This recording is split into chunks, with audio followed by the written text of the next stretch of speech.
सर्वांना सर्वप्रथम श्री स्वामी समर्थ. कसे आहात सर्व? सगळे नेहमी मस्त आणि आनंदी राहा. येत्या 17 एप्रिल 2026 रोजी येत आहे चैत्र अमावस्या. या दिवशी आहे शुक्रवार दिवशी चैत्र अमावस्येचा शुभ योगायोग तयार होत आहे. त्यामुळे आपण या दिवशी लक्ष्मी प्राप्तीसाठी काही खास उपाय नक्की करू शकता. म्हणून या दिवशी अगदीच काही करणे जमले नाही तरी एक गोष्ट आवर्जून नक्की करावी. मग या दिवशी नेमकं काय करावं? चला जाणून घेऊया. त्यापूर्वी आपल्या चॅनलवरती कोणी नवीन असाल तर लाईक, शेअर आणि सबस्क्राईब नक्की करा.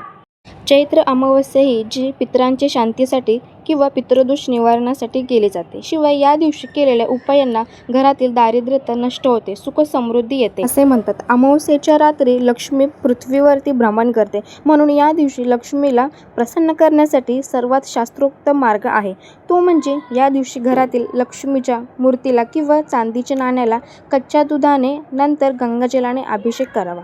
त्यानंतर देवी लक्ष्मीच्या समोर बसून श्रीसूक्ताचे पठण करावे. यावेळी एका विशेष मंत्राचा जप देखील करावा.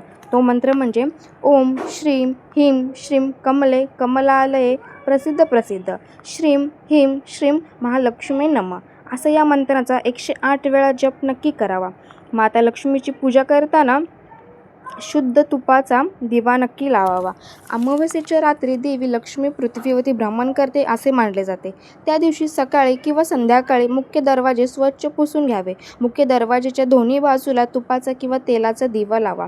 जिथे प्रकाशाचा वास असतो तिथेच देवी लक्ष्मीचा कायम वास राहतो असे म्हटले जाते. या दिवशी लक्ष्मीनारायण योग जुळून आल्यामुळे अमावस्येच्या दिवशी पिंपळाच्या झाडाखाली श्रीहरी, विष्णू आणि लक्ष्मीचा वास असतो. म्हणून दुपारी आणि संध्याकाळी पिंपळाच्या झाडाखाली गोड पाणी अर्पण करावे. त्याचबरोबर आपल्याला जमल्यास 5 प्रकारचे गोड पदार्थ देखील अर्पण करावे आणि मोहरीच्या तिळाचा दिवा लावून लक्ष्मी प्राप्तीची इच्छा धरून माता लक्ष्मीला प्रार्थना करावी. माता लक्ष्मी चंचल आहे, ती दान केल्याने स्थिर होते. त्या दिवशी शक्य असल्यास आपल्याला जेवढे होईल तेवढे गरजू व्यक्तींना दान नक्की करावे. तांदूळ, दूध, पांढऱ्या रंगाचे वस्त्र किंवा वस्तू दान करावे. गाईला गुळ पोळीचा नैवेद्य नक्की दाखवावा. त्यामुळे कुंडलीतील ग्रहदोष शांत होतात आणि हळूहळू धनाचे मार्ग मोकळे व्हायला सुरुवात होते.